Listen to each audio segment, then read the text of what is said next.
Sneakers and Cleats, the podcast. Welcome back. It is December 2nd. This is episode 154 of the Sneakers and Cleats podcast. Don Harris, Chuck McIntyre, Matt Roy. What's going on, guys? Hello, Matthew. Happy post-Thanksgiving. Everybody have a good Thanksgiving. I don't Yes. think I've seen you since you went on your little vacation. How was your Thanksgiving there, Don? It was great. My son Grant and his wife Ellie came in from Phoenix, brought their big dog, and everybody was here. Big dog.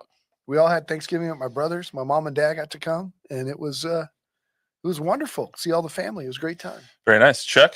We did too. My daughter and my new son-in-law had Thanksgiving at their house, and my daughter's mother-in-law, nice woman, great family, came down to help prepare, and man, we ate like kings, Yeah.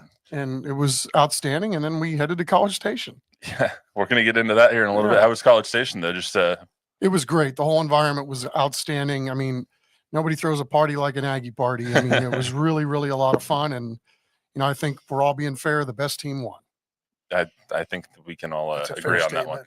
one. Speaking of the Thanksgiving food, the food that you brought me was absolutely delicious. Good to hear. It was wonderful. I'm going to clean your Tupperware and give it back to you, but it was so You give it good. the old tongue treatment. Yeah. Right. There you go. I've got two fairly new daughters-in-law, over the last 3 or 4 years, and they both cook, and they're chipping in now. And Ellie's green beans were just off the chain. These are new.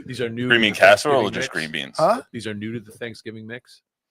These are new to the Thanksgiving mix. Yeah, things are new to the Thanksgiving mix, including, I know you don't want all the details, but the green beans she makes with a pound of bacon. How do you mess up anything with a pound of bacon? Right? And she leaves all the fat. She leaves all the fat in the pan after she fries the bacon, takes the bacon out, puts the green beans in all the fat with 5 cloves of garlic, and then she chops up the bacon and adds it back in there. Oh my goodness. Yeah, it's kind of cool, right? When your family starts expanding, you start to get it to experience New recipes. what they like, Yeah. what they grew up with. And so that was cool too. So shout out to Yeah. Leah, Emily, and of course my wife Melissa made Stuffnik. It was outstanding. Oh yeah, how would that go? I First- talked about it with my family. Yeah, first thing to go. It's always the first thing to go. What is it? What did you say? Stuffnik. What is Stuffnik? Oh, you didn't hear about It's- this last time? So it's stuffing, but it's got grated Italian sausage in it. Mm-hmm. And you throw some gravy on there and you could go and we did for days with that. That sounds. It's the first thing to go though. The leftover Tupperware bowls, Gone. that's the first thing that goes. Yeah, my brother's jalapeno cornbread too was Nice. wow. All right. Well, that's enough food talk for the day. I hope everyone had a happy and healthy Thanksgiving. Yeah, food for thought. Let's get back to literally food for thought. Let's get back to some sports here. We got UTSA ended their season at 6-6. I think that was just about as good as they could have done with the injuries and everything that could have happened. So we'll talk about the future. Plus, Don sat down with Coach Traylor last night on Sports Sunday. Talked about a wide-ranging plethora of topics, just including the revenue sharing aspect of everything. So we'll hear from Coach Traylor here in a little bit. Plus, the Spurs are now 11-9. Beat the Kings last night. Looked pretty good doing it at times. Wemby had a triple-double and all that. So we'll get into the Spurs and maybe if they keep trending in this direction, if they should make some moves before the trade deadline, accelerate the timeline a little bit. We'll get into that.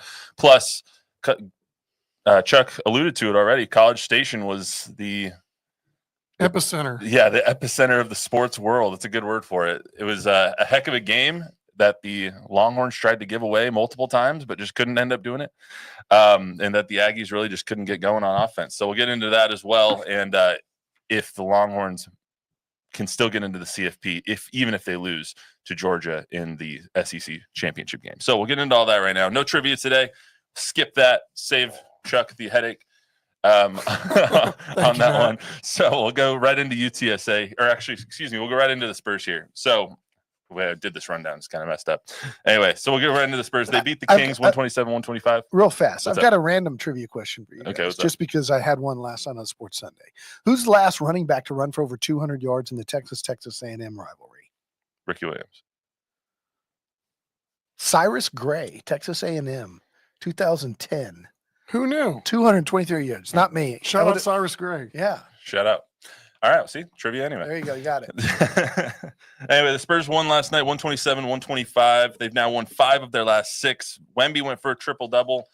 They hit a franchise record 23 3-pointers last night, and they shot 50%, so 23 for 46. So that was pretty good.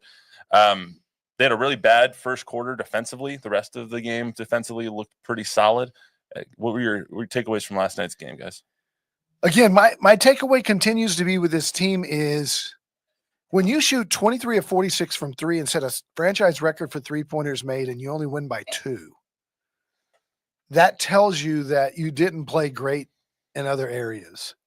And, you know, I'm not going to go hunting for things to criticize Wemby or the Spurs about, but I do think in this new NBA, every team seems to have, every time we turn on the TV and watch the Spurs, the opponent seems to have 4 young guys that are just snipers from 3. And the Spurs seem to have that at times. Devin was good last night from 3. Wemby was 5 of 9. Keldon hit big threes. CP3 hit big threes. Champagnie was okay. If they can continue to do that, fine. But I still think they, with all of their depth and their talent, when you talk about Jeremy, Keldon, Julian, Devin, all those wings, Castle, I do think they could entertain a trade of one of those guys for a specialist.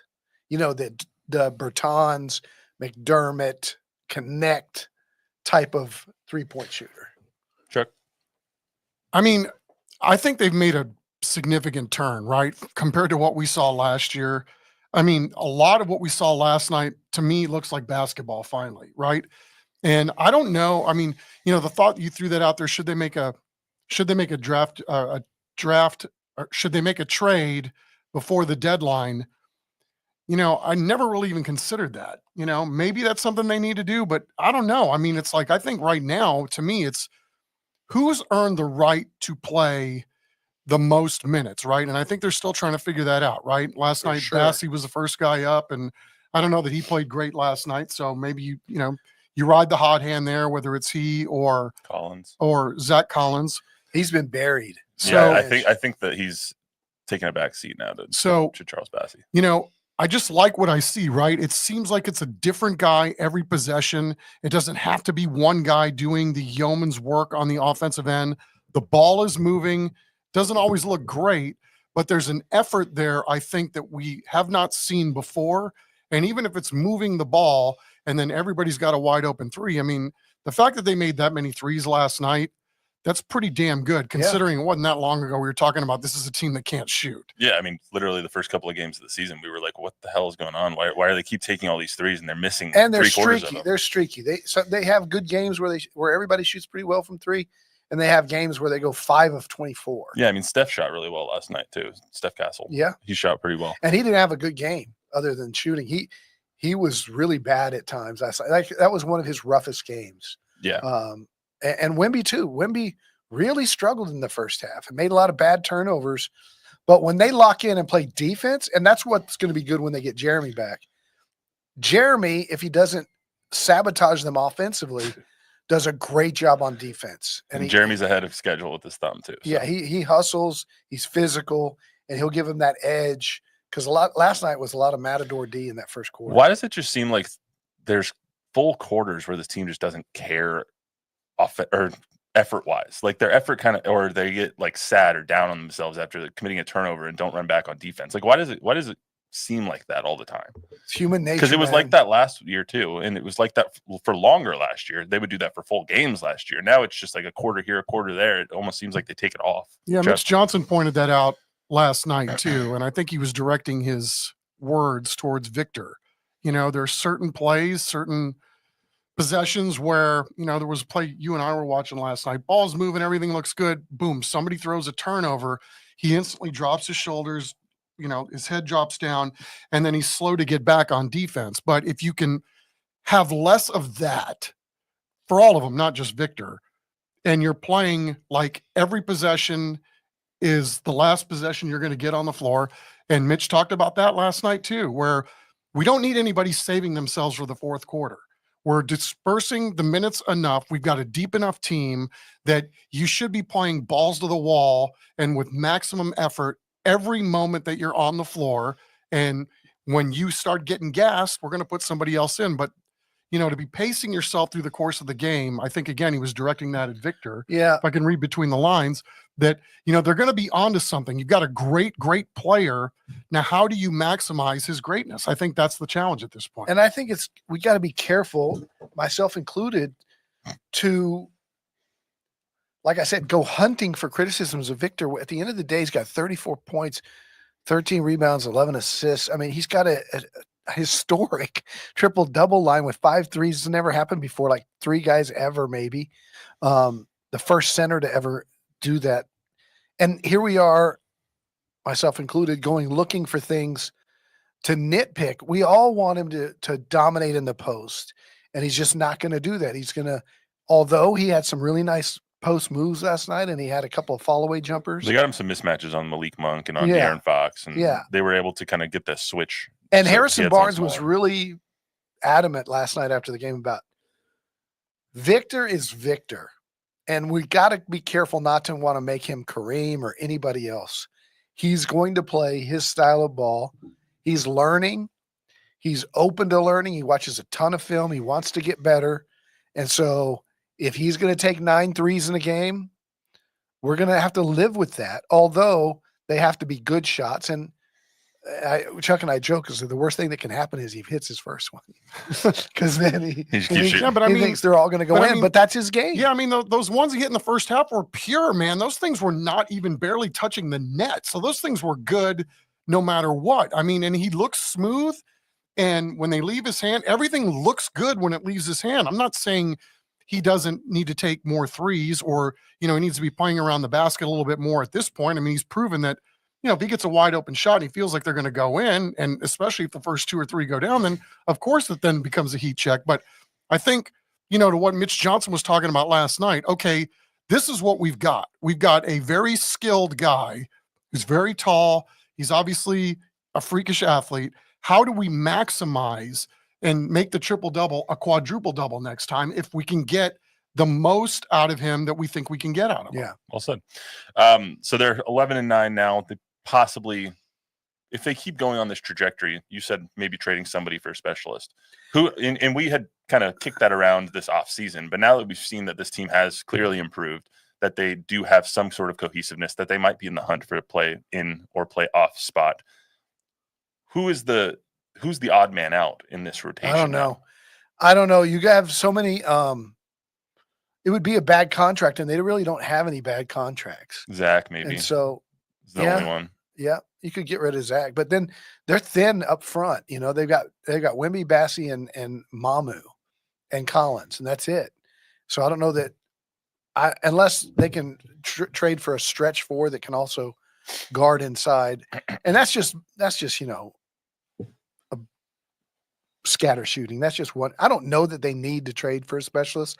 I just know that in today's NBA, maybe Wemby's the guy. I don't know. You're going to have to shoot and make a lot of threes to win every night. You might need a Danny Green, someone like that. Yeah, somebody like that.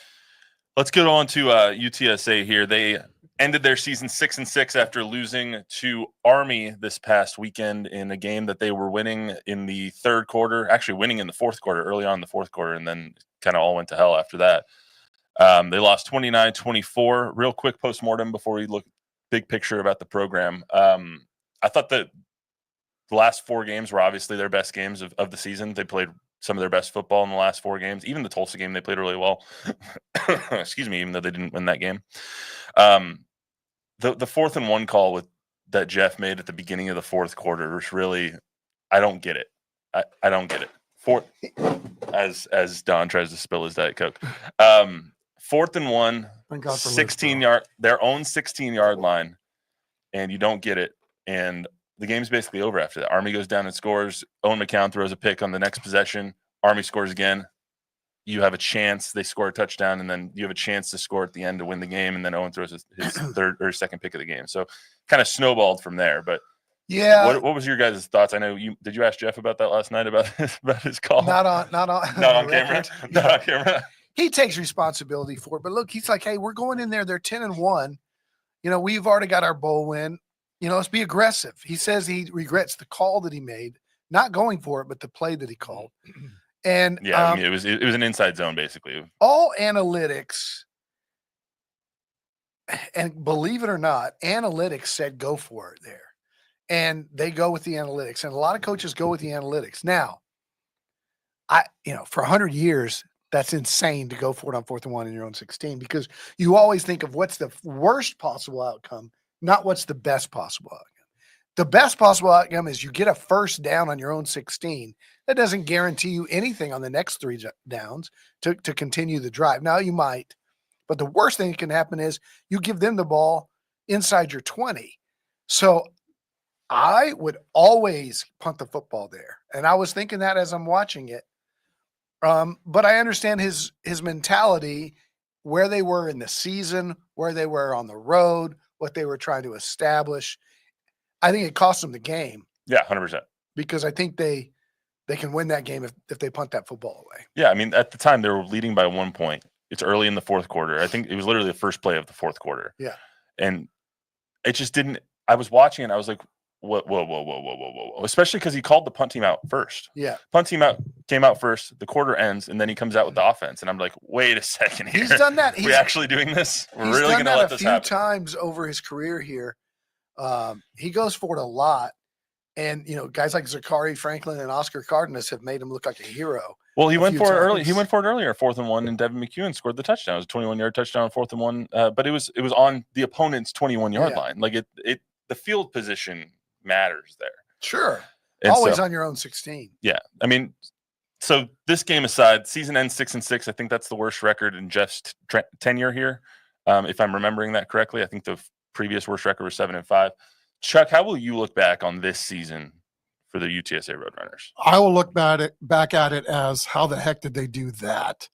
I mean, again, we've talked about the injuries that they've had to the starters and to the depth, and how they had to play differently for a couple games because they had no wide receivers, and they went with heavy jumbo sets and all that, and still managed to find a way to be not only competitive but win some games that they probably shouldn't have. I mean, to me, and I know we've talked about this before too, I don't know how that you can say that this isn't Jeff Traylor's best coaching job. Mm-hmm. Agreed. Given all of the things that went against them this year, the last thing I saw after the Tulsa game was them flipping this and running it the other way. That was, talk about best case scenario, worst case scenario.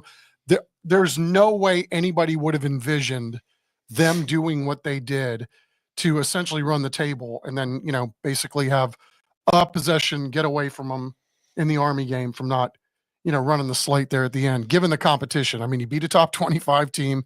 That was at your own home. This last weekend was against a top 25 team. And, he knows his team. It was tough sledding all day offensively. I'm sure his thought process was kind of like what Elko was thinking in College Station on the goal line. We haven't done anything all day on offense. This is our best chance to score. And maybe he was thinking this is our best chance to get a first down, run more clock, at least two more minutes is going to come off. There's a lot of things that go on to making that call, and yeah, it's a bad call when you don't get it, but certainly I can understand. And I kind of applaud the raw nature of saying, F it, let's just go for it and see if we can do it. Yeah, they're 6-6. Here's the thing that I look back on. That's a 9-win team. The Rice game was won on a lucky catch on the last play of the game. The meltdown at Tulsa was because all 4 of your starting DBs got hurt, and you're playing walk-ons who've never played a snap before, and that snowballed on them. But they were way up in that game. East Carolina was a game that they could have easily won. And Army, they were competitive to show that they were competitive with Memphis and Army, with 12 starters out for the year, 18 starters out week to week. One would come back, the other would be out. And to do that without Oscar and without Joe Evans and without, you name it. 5 receivers, 4 starting offensive linemen, 4 starting defensive linemen, shows you, like, if they would have been healthy, what they could have been. Jeff said preseason, he goes, I think we'll be 6-1 when we come here to play Memphis. And if we can get that one, we might be in the conversation for the playoff. That was preseason. So that's what he thought of his talent. And the fact that they were competitive with Memphis and Army with second and third string talent shows you if he can keep them, this program is built to last. Not only that, I mean, those guys that were backups that were then thrust into starting roles, I think proved that they can play ball, Yeah. right? I mean, so now think about what your depth looks like next year. Let's take a listen to Coach Traylor last night on his overview of this season, starting with his thoughts on Owen McCown and how Frank Harris helped him in his conversation last night with Don Harris. Frank was good for Owen. You know, Owen got to be in the room with Frank, and he saw how Frank handles himself, and they were good for each other, and they're still very close to this day. I would also say Frank never had the injuries to all of his receivers. He at least had some of those guys out there. I would say Owen basically carried our team offensively most of the year because so many different pieces around him. But in the meantime, you know, we got Amador back as a freshman. McEwen's a sophomore. Overmeyer's a freshman. Houston Thomas is a sophomore. Brandon High is a sophomore. 4 of our offensive linemen are coming back. And our quarterback, we got 2 more years with him. So the future really is bright. And I am so proud of how my seniors, and those guys are all on defense, held us together and rallied here late in the season for our 5th consecutive bowl. His draw always makes me laugh. Sophomore. I think he's right, though. I mean, Owen, I think out of the season, you found your quarterback. I don't think that last offseason they wanted to bring people in and they wanted to bring in competition. Owen won the job. I think that Owen had the job the entire time. That's just my opinion. I don't know if he's different. Yeah. And he doesn't need all of the NIL money because his dad has 16 years of NFL paychecks so he's fine. Like you want some money probably for your quarterback like that, but you don't need the $2 million, $3 million that Michigan is giving to this Underwood kid or anything like that to keep Owen around. Or the $1,000 a month that a lot of these kids do need to eat. Right. You know, he comes from that background. He also comes from a family where Jeff Traylor coached all of those dads and uncles in high school. So that family, that's the only reason he came here, was his relationship with Jeff after he transferred out of Colorado. So Jeff has told me that's the one guy that's not leaving. Mm-hmm. He's not leaving. He's with me. And so that's really good for UTSA. Yeah. Amen.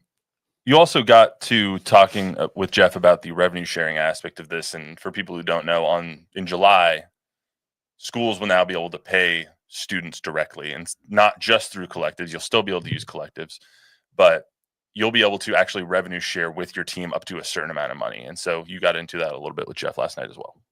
And I've had positive conversations with our administration. We are going to revenue share. I just don't know exactly what the number is yet. And signing day is coming up Wednesday.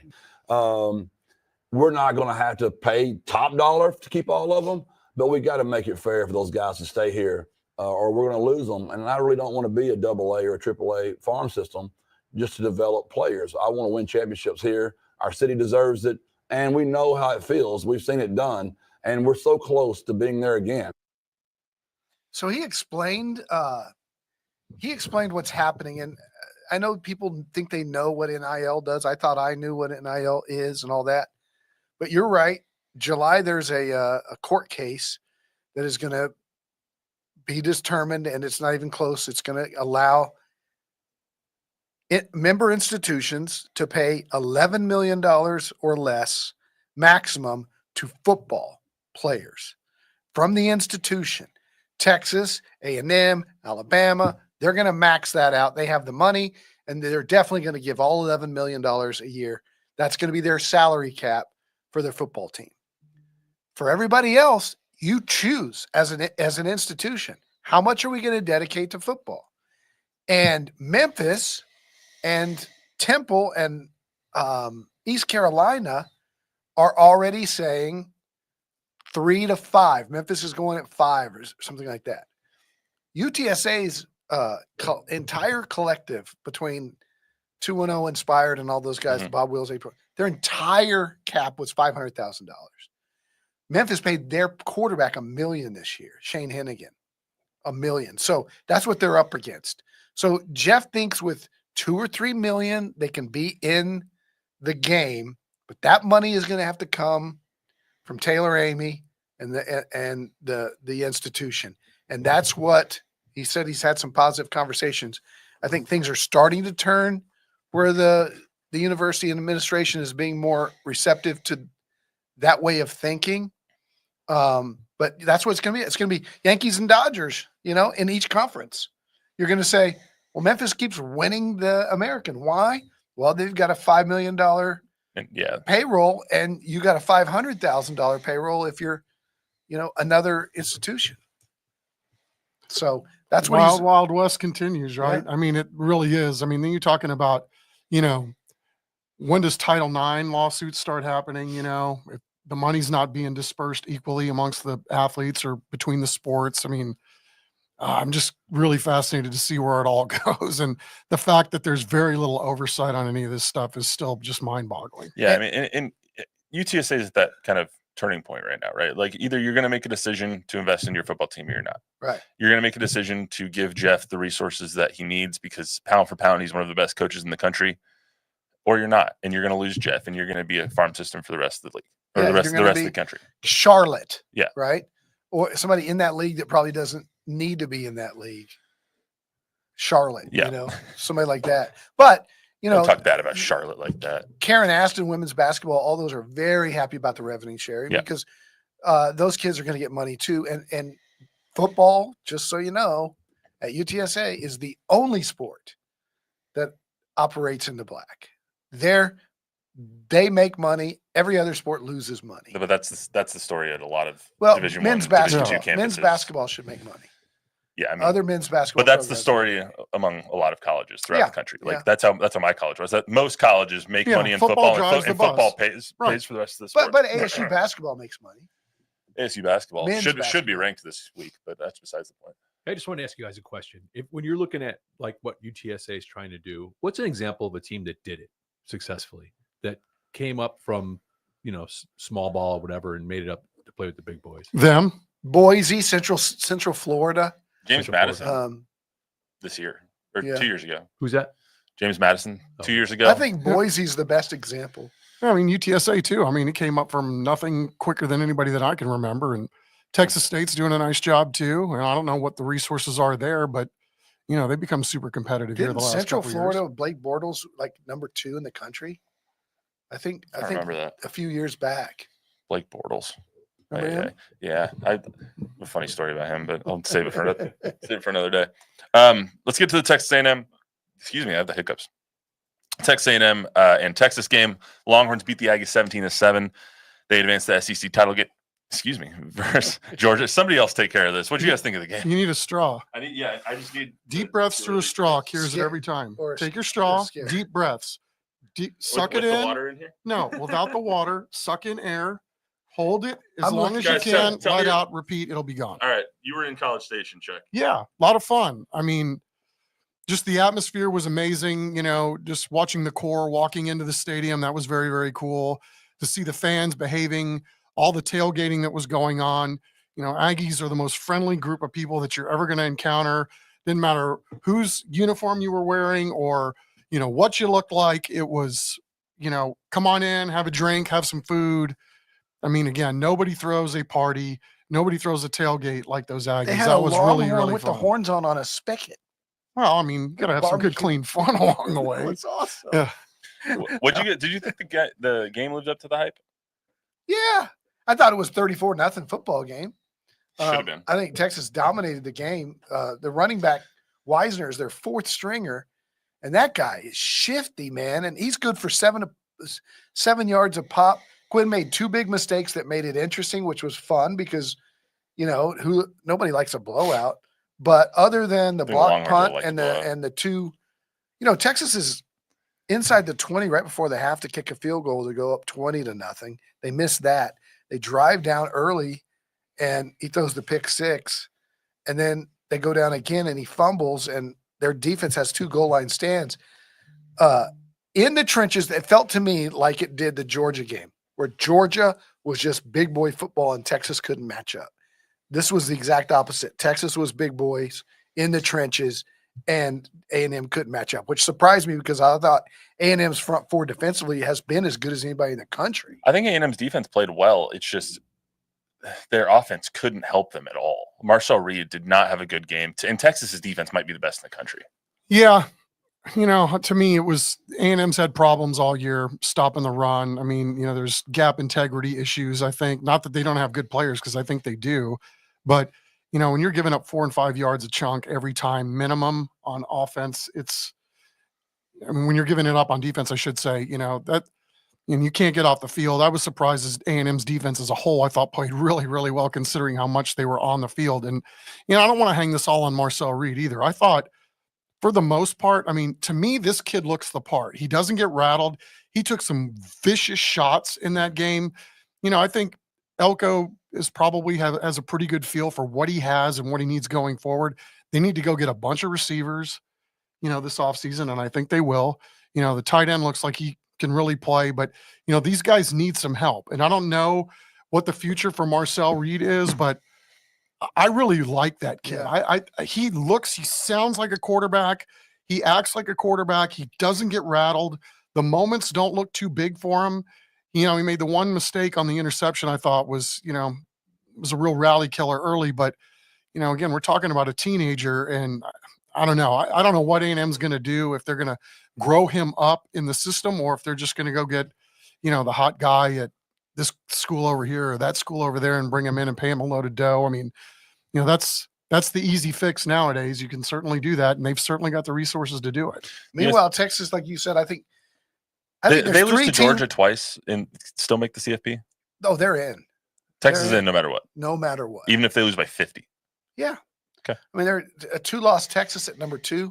I mean, there's Miami losing, Alabama losing, Georgia struggling with Georgia Tech, Tennessee 10-2. Arizona State 10-2. Yeah, they're going to be if they lose to Georgia, they're still, their resume Yeah. is still going to be. See, I think it's different for them because it's like if Texas wins, I think they're in for sure and Georgia's out. For sure. I think Georgia would be out at that point because they would be a 3-loss SEC team. They would go with the Bamas and with the Ole Misses and with the rest of the 3-loss SEC teams. Ole Miss or Alabama might jump them. Yeah, if they lose to Texas. Texas isn't getting jumped if they lose to Georgia. I agree. All I know is that Arizona State's going to win the national championship. And if not, if they lose, Should have lost to Texas State. if they lose in their They didn't though, Chuck. No, they didn't. And then that's what they were trying to find themselves too. I think, it's like Texas right now. Do you think Georgia's going to blow them out this time around? I don't think so. No. I mean, I It'll just be a think we're hard to talking, bring Texas has learned how to pivot around their injuries, and they pivot around them very well. And nobody wants to give them credit for all their wins against Kentucky or the other fellow SEC school. The bottom line is they've handled their business. Yeah. And they've handled their business with the exception of one game to this point. And I would imagine they're going to handle their business against Georgia this time. and too. they played really well in the second half against Georgia. They can match up with Georgia physically. Carson Beck's been If a for some disappointment, reason so. your Arizona State Sun Devils. Devils lose in the championship, Let's game, not be crazy. what is that? Big 12? Like that's going to happen. Yeah, like that's gonna happen. They're in the Big 12? Yeah, Iowa State in the Big 12 championship. Okay, game. if they lose, they're coming here. I know. I don't want them to lose, but I mean, I want to see. I wanted to go to the Well, game. then it's this a weekend, win-win. But Yeah, Um, and we're also a chance to have Deion Sanders and his kids here, I mean, and they're going to play in the bowl. if Arizona State is coming to the Alamo Dome, I'm going to need that day off, guys. Fair enough. It's a Saturday. It's a night game. Yeah, but You're off anyway. Yeah. last thing on the way out. Bob, Broncos Browns tonight. Got a prediction? I don't want to say what I'm thinking. Shout out Tom Guerrero. Yeah, Tom. Did you see that? Tom is in there. Yeah. Tom is saying that, and this is what I wanted to bring up earlier. He's talking about the colors of the city edition uniforms, and I don't know if you've weighed in yet, Czar, but these things are ugly, just plain ugly. Am I wrong? You had to get them I've started. weighed in. You had to get them started. I've weighed in. They're awful. They're awful. How many teams use not only the team colors that are not in their color scheme, but bad colors like chocolate brown and baby blue and avocado green? Speaking of which, last night, did you guys think that the Suns or the Spurs were playing the Pistons? I loved those Kings throwbacks. No, 'cause we're old absolutely enough. not. Chuck and I have Yeah. talked about it. Those are the Kansas City Kings that we grew Oh, up God, with, man. Those are bad, man. It was weird though. It was like they were playing. It was like they were playing the Pistons. Yeah. That was weird.